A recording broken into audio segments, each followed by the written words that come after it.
తర్వాత ఈనాటి మన పట్టభద్రుల నియోజకవర్గ స్థాయి అభ్యర్థి మల్లన్న గారు, వేదిక మీద ఉన్నటువంటి అతిరథ మహారాజులు, వేదిక ముందున్నటువంటి పట్టభద్రులందరికీ నా హృదయపూర్వక నమస్కారాలు.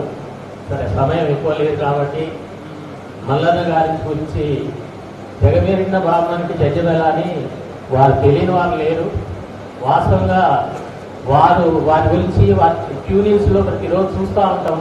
వారికి అభిమానులు చాలామంది ఉన్నారు, ఇక్కడే కాదు ప్రతి మన రాష్ట్రంలో కాకుండా ఇతర రాష్ట్రాల్లో కూడా ఉన్నారు.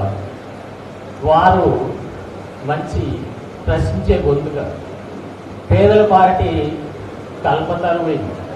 ముఖ్యంగా నిన్నవననే నేను విన్నాను, వీరు మన పుత్తలపల్లి సుందరయ్య గారు తన ఆస్తినంతా తన పార్టీకి దానం చేసింది.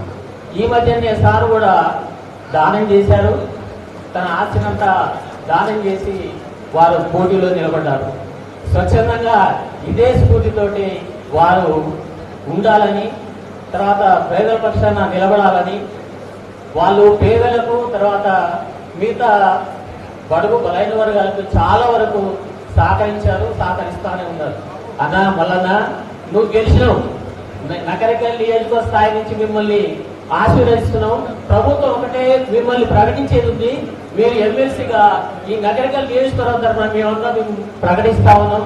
దయచేసి మీరు మీ క్యూ న్యూస్ను మీరు గెలిచిన తర్వాత మమ్మల్ని మర్చిపోవద్దు, ఇదే కంటిన్యూస్ చేసి మమ్మల్ని అన్ని రకాలుగా ఆదుకుంటారని పట్టభద్రుల తరఫున, ఎందుకంటే మేధావి కాబట్టి అన్ని మీకు తెలుసు, అన్ని సమస్యలు తెలుసు, అన్ని సమస్యలు పోరాడతారని కోరుతూ మిమ్మల్ని సవినయంగా కోరుకుంటా ఉన్నాం. ఈ అవకాశం ఇచ్చిన ఎమ్మెల్యే గారికి ధన్యవాదాలు. అందరూ కూర్చోండి.